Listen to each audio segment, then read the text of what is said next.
Donc, comme je l'ai dit dans la précédente vidéo, on va voir maintenant la combustion du butane. Donc, on a vu au début la combustion du méthane. Maintenant, on va faire une démarche d'investigation pour voir réellement, d'après l'expérience et le protocole de l'expérience, quels seront d'abord les produits d'après les réactifs qu'on a dans le premier schéma. Donc le briquet que vous avez là, il ne contient pas du méthane.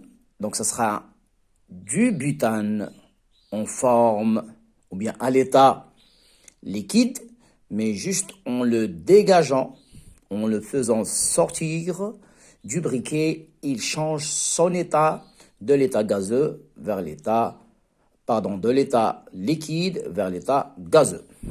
Donc la flamme va déclencher la combustion du butane contenu dans le briquet. Donc vous avez comme premier réactif, c'est écrit, c'est le butane. Et bien sûr, cette combustion se fera dans l'air. Ça veut dire qu'il y aura présence du dioxygène. Donc vous avez d'abord les réactifs de cette combustion, de cette réaction chimique. Vous avez le butane, plus dans l'air, ce que j'ai dit, il y a le deuxième réactif, c'est le dioxygène.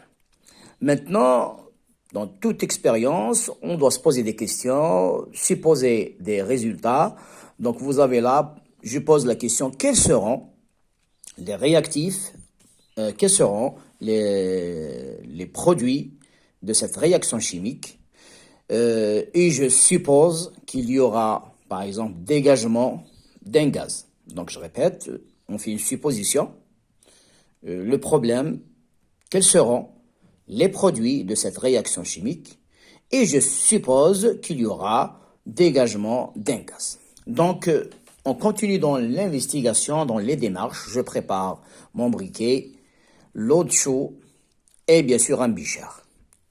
Tel que je l'ai dessiné en bas, on va utiliser l'eau de chaud pour bien sûr identifier la première espèce chimique. Donc, qu'est-ce qu'on fait? Vous avez là le briquet, je pose d'une manière verticale le bicher à quelques centimètres de la flamme du briquet. Je pose mon bicher et je constate d'abord qu'il y aura les gouttes sur les parois, il y aura des gouttes sur les parois du bicher. Donc vous avez des gouttes d'eau.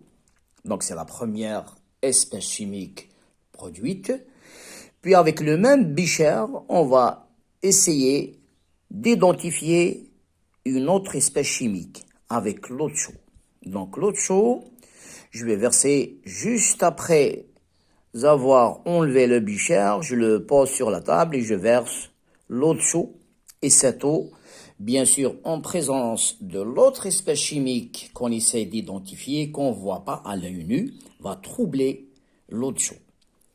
Et vous savez, depuis le niveau du collège 5e, que l'eau de chaud identifie une deuxième espèce chimique, c'est le dioxyde de carbone.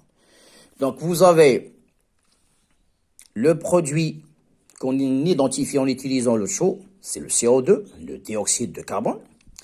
Vous avez des gouttes sur les parois du bicher, mais pour cette espèce chimique, on va utiliser ce qu'on appelle le sulfate de cuivre. Donc, comme je l'ai dessiné là sur le cahier, donc sulfate de cuivre, au début, il est anhydre de couleur blanche.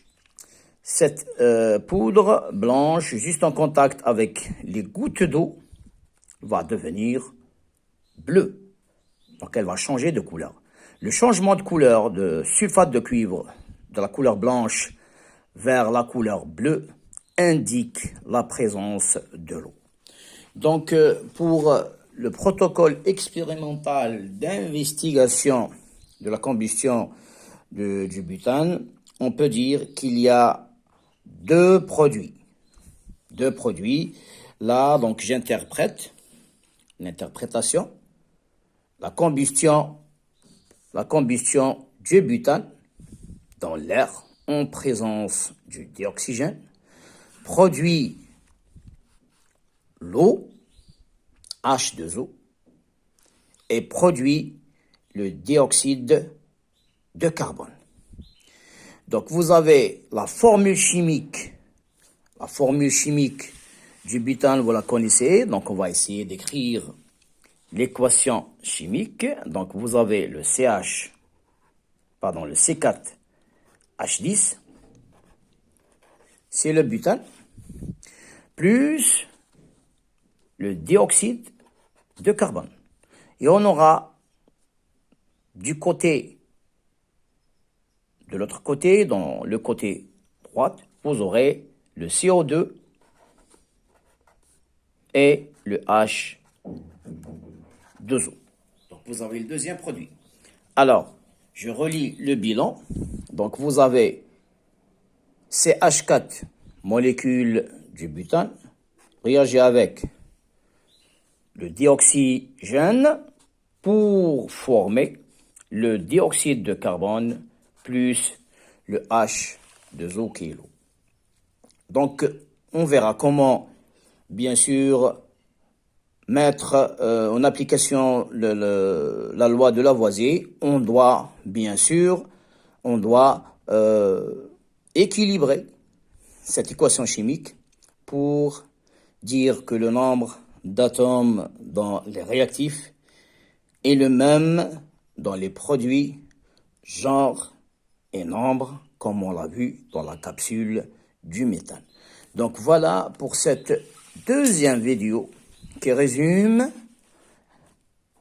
la combustion du butane, mettre en évidence les produits et bien sûr décrire les démarches expérimentales pour mettre en évidence, pour faire voir réellement ce qui est produit dans la combustion du butane.